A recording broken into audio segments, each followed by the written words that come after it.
Graça e paz, amados. Então, em nome do Senhor Jesus, vamos abrir a palavra de Deus no livro de Isaías, no capítulo 59, versículos de 1 a 4.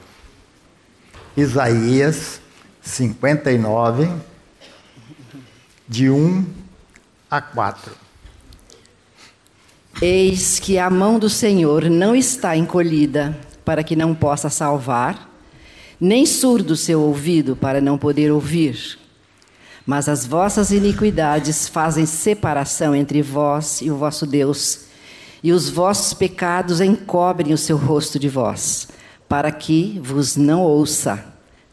Porque as vossas mãos estão contaminadas de sangue, e os vossos dedos de iniquidade. Os vossos lábios falam mentiras, e a vossa língua profere maldade.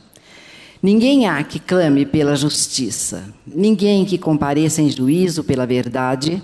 Confiam no que é nulo e andam falando mentiras. Concebem o mal e dão à luz a iniquidade. Amém. Oremos. Espírito Santo de Deus, precisamos da tua ação em cada coração aqui nesta noite, para que a tua palavra seja revelada, porque nós te pedimos esta bênção no nome do Senhor Jesus. Amém. Muita gente não entende por que a cruz e não uma outra coisa assim mais simples para acabar com o pecado. Muitos não crê que a cruz acaba com o pecado. É bom lembrar que a cruz, ela antecede a criação do mundo.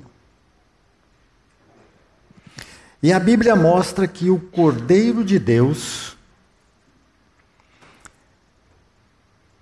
foi morto antes da fundação do mundo.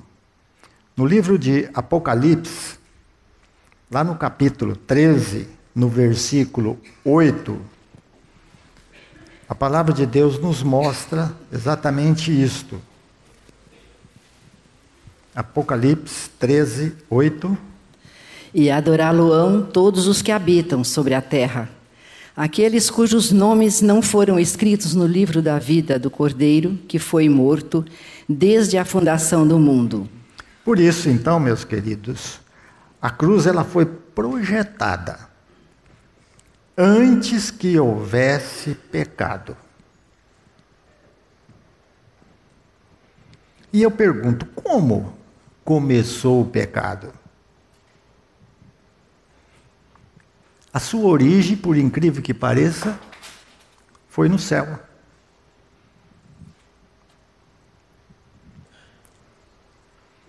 Vamos ver Apocalipse, capítulo 12,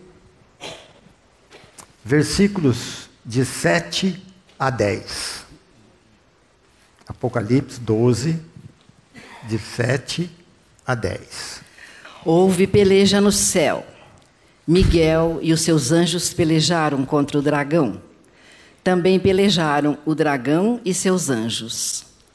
Todavia, não prevaleceram, nem mais se achou no céu o lugar deles. E foi expulso o grande dragão, a antiga serpente, que se chama Diabo e Satanás, o sedutor de todo o mundo. Sim, foi atirado para a terra e com ele os seus anjos. E então ouvi grande voz do céu proclamando: agora veio a salvação, o poder, o reino do nosso Deus e a autoridade do seu Cristo. Pois foi expulso o acusador de nossos irmãos, o mesmo que os acusa de dia e de noite diante do nosso Deus. E o profeta Isaías, lá no capítulo 14, ele nos mostra então como foi exatamente isto. Isaías 14, de 12 a 14. Como caíste do céu, ó estrela da manhã, filho da alva, como foste lançado por terra, tu que debilitavas as nações. Tu dizias no teu coração: eu subirei ao céu, acima das estrelas de Deus, exaltarei o meu trono e no monte da congregação me assentarei nas extremidades do norte. Subirei acima das mais altas nuvens e serei semelhante ao Altíssimo. Contudo, serás precipitado para o reino dos mortos, no mais profundo do abismo. Os que te virem te contemplarão, hão de fitar-te e dizer-te: é este o homem que fazia estremecer a terra e tremer os reinos?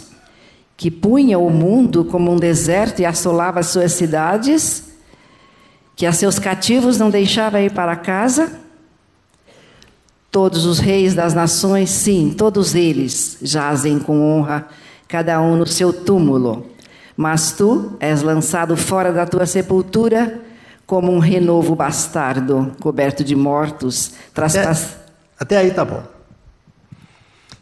E o profeta agora, Ezequiel, ele confirma isso no capítulo 28, no versículo 15.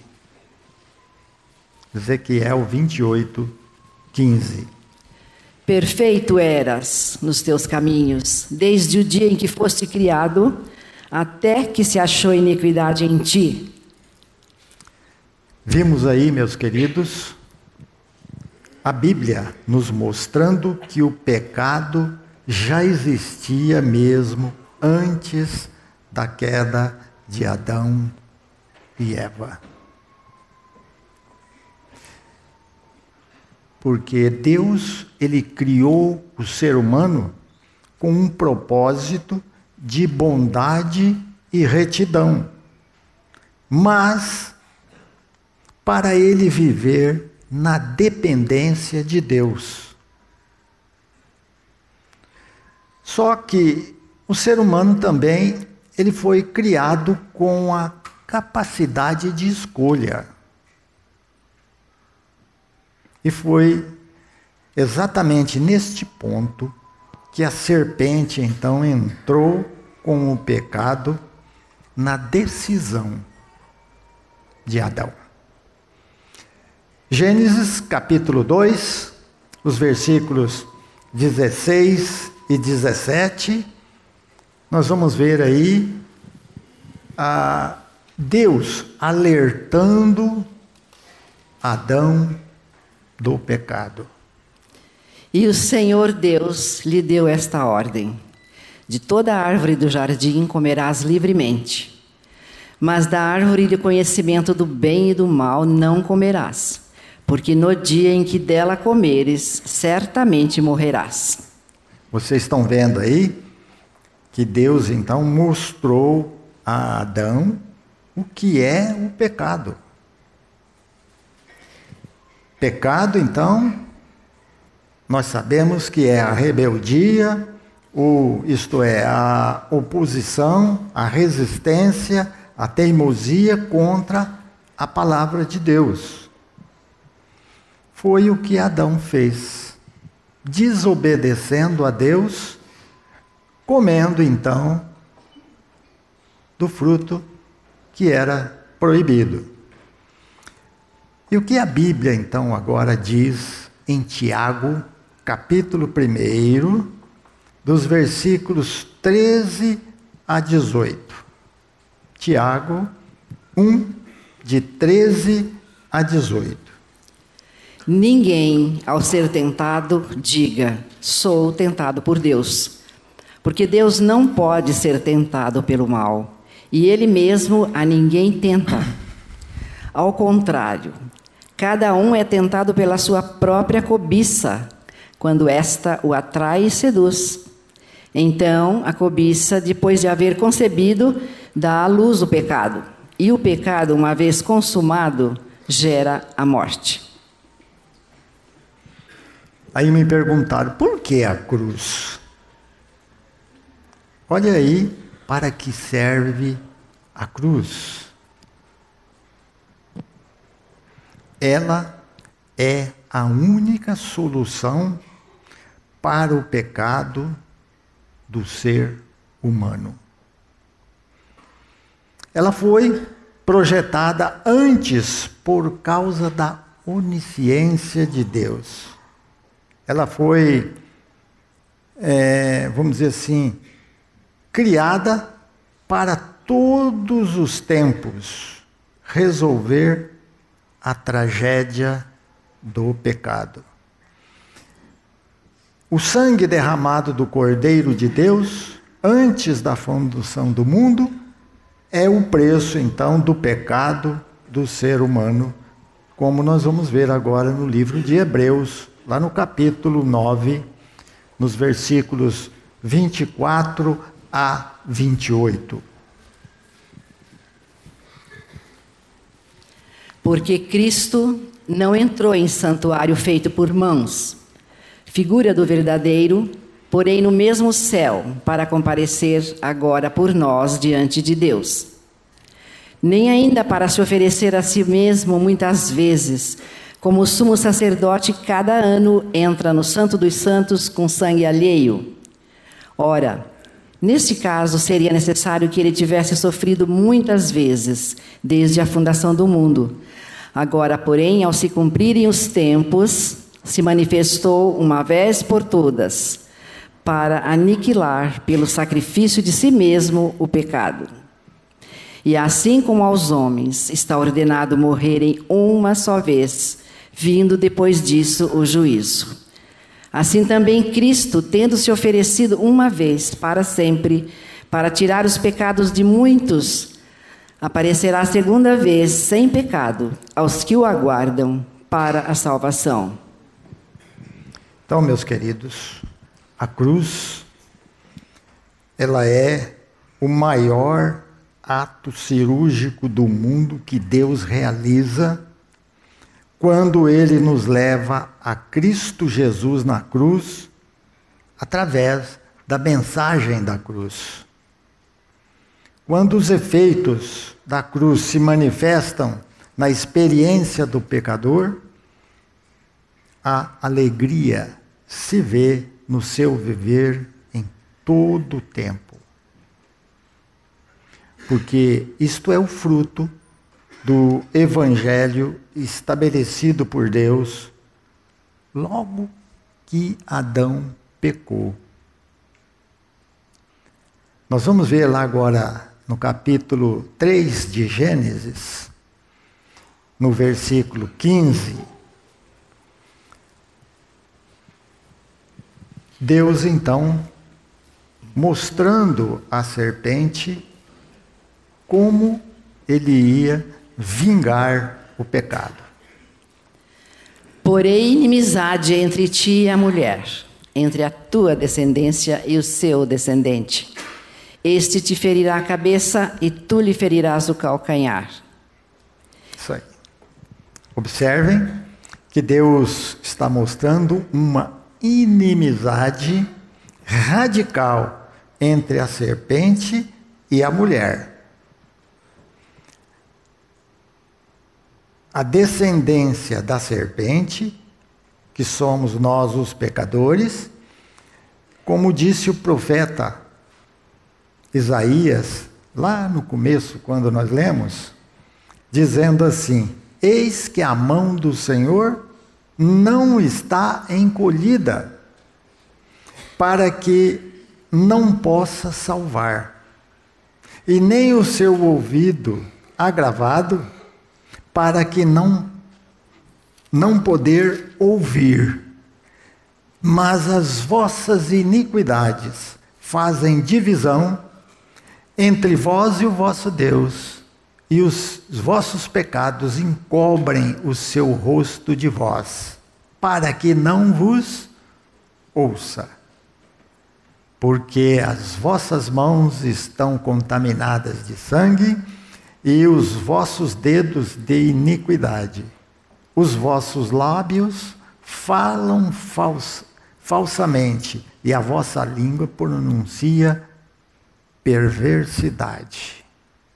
Ninguém há que clame pela justiça, nem ninguém que compareça em juízo pela verdade. Confiam na vaidade e andam falando mentiras. Concebem o trabalho e produzem a iniquidade.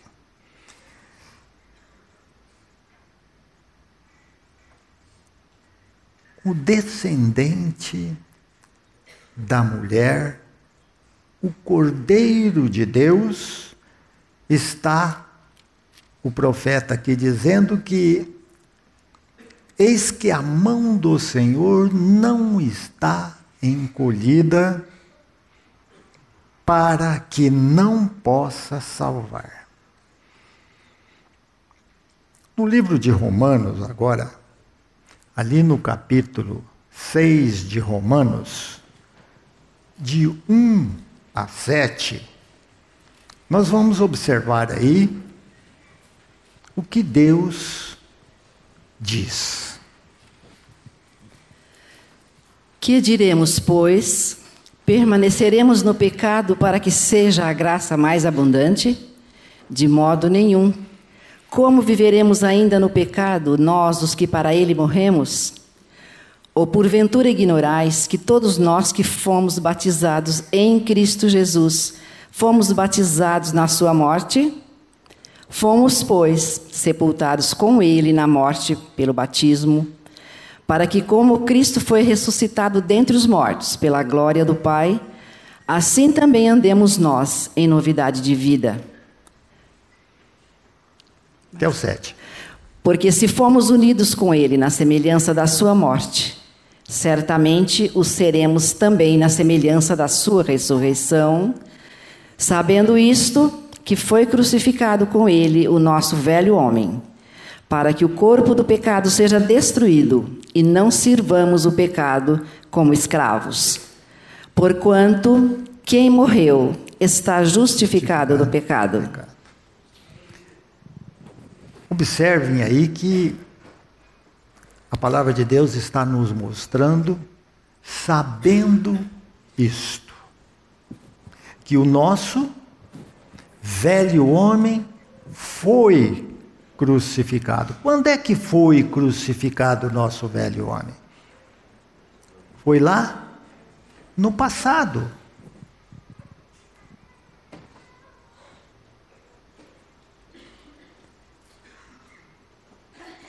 Eu disse pela manhã, há 1984 anos passados, foi crucificado com Cristo o nosso velho homem. Para quê? Para que o corpo do pecado, o que vem a ser o corpo do pecado? Jesus disse que todos nós, quando nascemos neste mundo, nós vem com o vírus do pecado. E à medida que vai crescendo, os frutos vão produzindo. E numa conversa com as pessoas do tempo lá de Jesus, Jesus disse a eles: vós tendes por pai ao diabo, e quereis satisfazer o desejo do vosso pai. Ele foi homicida desde o princípio. Ele é o pai da mentira. Ele nunca se firmou na verdade. Então, vós tendes o desejo de servir ao diabo. Isso aí está, vamos falar numa outra linguagem assim, está no sangue do pecador. Como que é gostoso pecar, né? Mas aí então está o problema. porque o ser humano, ele precisa de uma visão bem clara da obra de Deus, perfeita e acabada do Calvário, porque a falta desta visão é que leva então o pecador para o tormento eterno. Lá no livro de Mateus, no capítulo 25, no versículo 46, diz lá a Bíblia isto: E irão estes para o castigo eterno, porém os justos para a vida eterna. Quem é que vai para o castigo eterno? São aqueles que não têm uma visão clara do que é o poder de Deus que salva o pecador. Se nós, pregadores, não especificar bem claro o que é o Evangelho de Jesus Cristo, pode ter certeza, nós estamos impedindo que o pecador creia nesta verdade. Por isso nós temos que ter este cuidado de ser bem claros na especificação do que é o Evangelho. Evangelho é a morte, o sepultamento, a ressurreição, a vivificação e a ressurreição de Jesus Cristo e a nossa participação neste ato. Porque quando o Senhor Jesus foi ali para a cruz, ele estava naquele momento assumindo a responsabilidade dos pecados de todos nós, nos levando pela fé a ser crucificado com ele, a fim de satisfazer então a exigência da lei. A lei, todos conhecem, está lá em 18, versículo 4 de Isaías, não vamos lá, né?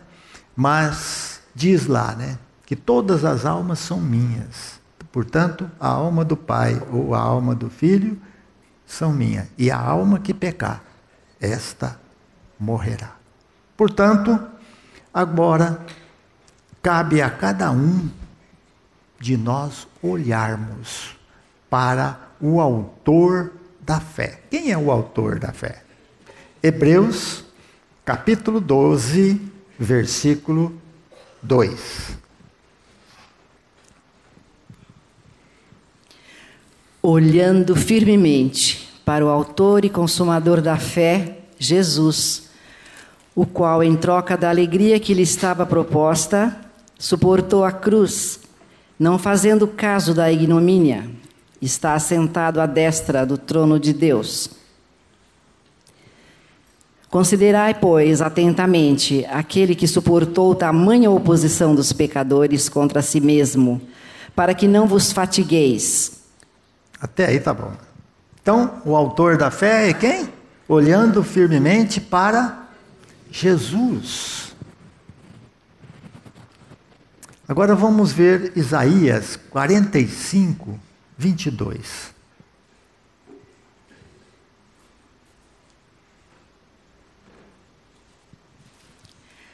Olhai para mim e sede salvos, vós todos os limites da terra, porque eu sou Deus e não há outro. Olhai para quem? Para Deus.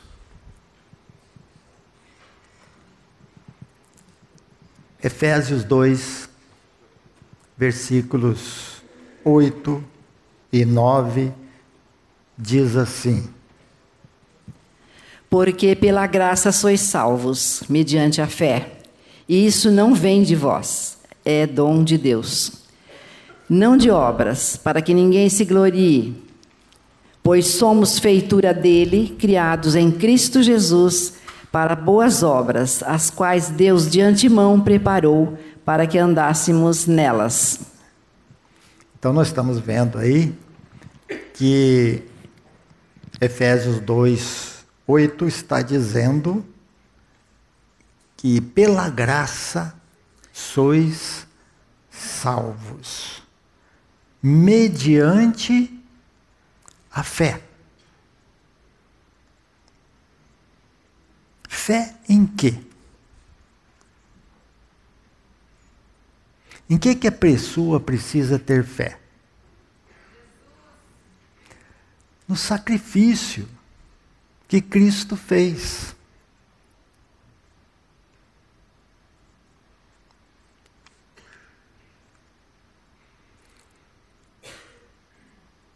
Ele não foi para a cruz morrer no nosso lugar, mas ao mesmo tempo ele não nos atraiu para ele, para fazer nós morrermos naquela morte. Não tiraram ele da cruz e não puseram ele na sepultura? Todos nós não estávamos nele neste momento? 3 dias depois, o poder de Deus pelo Espírito Santo não foi lá dar vida para ele? Nós também não estávamos nele recebendo esta vida? E quando ele ressuscitou, todos nós ressuscitamos com ele. Todos nós que recebemos esta palavra, que confiamos nela, e que passamos a confessar esta graça. Que é graça? Graça é Deus o Pai fazendo tudo através do Filho, a quem nada merece. Isso é a graça. Então, pela graça somos salvos, por meio da fé. Isso não vem de vós, é dom de Deus. O que é um dom? Um presente. A graça veio acompanhada de um presente que Deus nos deu, para que nós fôssemos salvos. Por isso, então, a finalidade da cruz, ela mata o velho homem ou o réu condenado. Porque este é o objetivo da nossa salvação.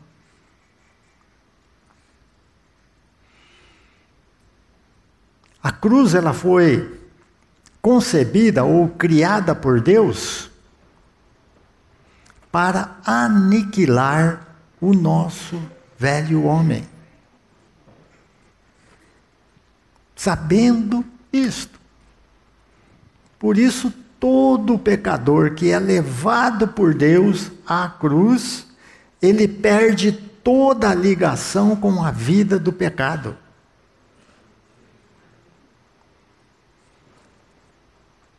Meu professor, o Antônio Buchaim, ele disse que, na época romana, os condenados à morte, eles tomavam a sua cruz e seguiam a sua estrada e já se despediam de seus amigos, dos seus familiares, porque eles não mais voltariam. Eles já sabiam que estavam indo assim para o seu fim. Porque a cruz, ela não fazia acordos, não modificava e nem poupava nada. ela acabava completamente com o homem uma vez por todas. E esta então é a finalidade da nossa morte para o pecado. Quem não experimentar a sua morte na morte de Cristo naquela cruz, não vai conseguir ficar livre do pecado. Eu tive essa experiência. Eu conhecia o Evangelho e pregava até o Evangelho, mas eu não tinha a experiência verdadeira da minha morte na morte de Cristo.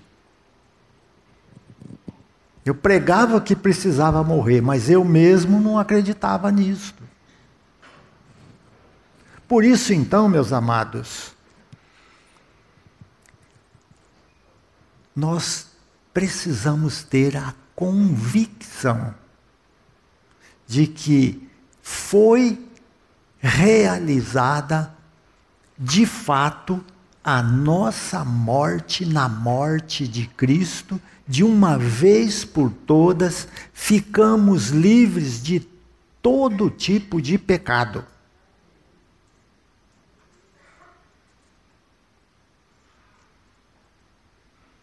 E digo mais. Uma vez por todas, o sacrifício foi completo de Cristo. Ele tirou todos os nossos pecados. Não temos mais pecado. Por quê? Porque Deus nos deu um novo espírito. Um espírito que nos guia a ter nojo do pecado. Se nós olharmos aí no livro de Ezequiel, lá no capítulo 36, no versículo 26,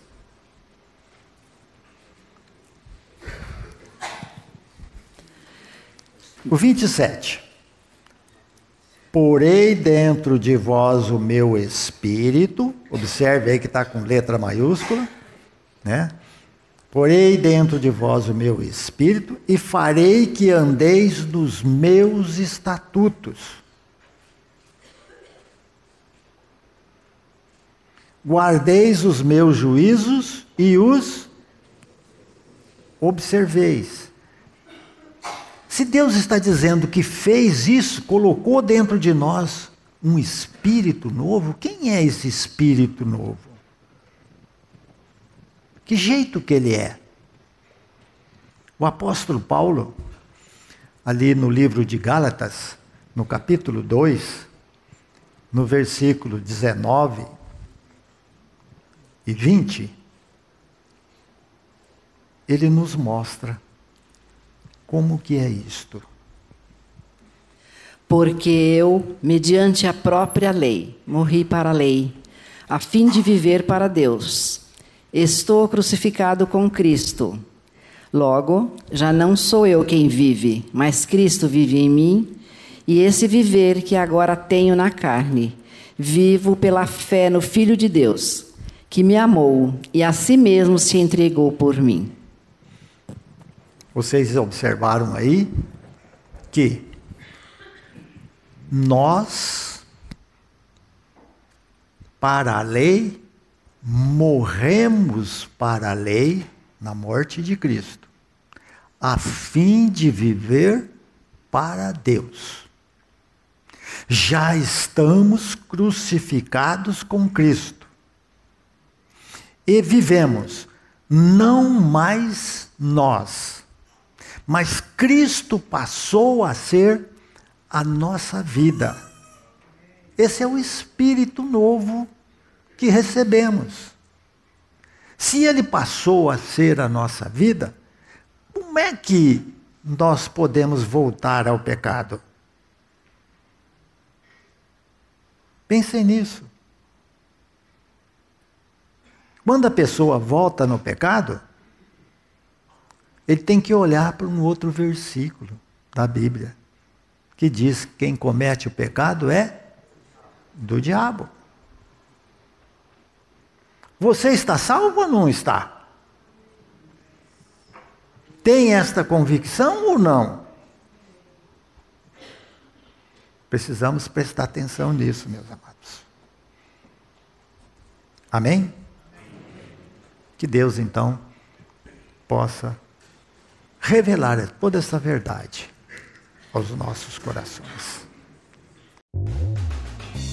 A Livraria PIB Londrina procura selecionar cuidadosamente seus títulos e autores a fim de oferecer um conteúdo alinhado com o Evangelho de Jesus Cristo. Bíblias, livros de teologia, devocionais, literatura infantil, biografias, comentários bíblicos e muito mais. Dispomos também de um acervo de CDs e DVDs das mais de 5.000 mensagens ministradas na Primeira Igreja Batista em Londrina. Visite a Livraria PIB Londrina e conheça ainda mais. Livraria PIB Londrina, de segunda a sexta, das 13h30 às 18 horas. Endereço na Avenida Paraná, 76A, próximo ao Calçadão, bem no centro de Londrina. Ligue para 3372-8921 ou acesse o site www.livrariapiblondrina.com.br.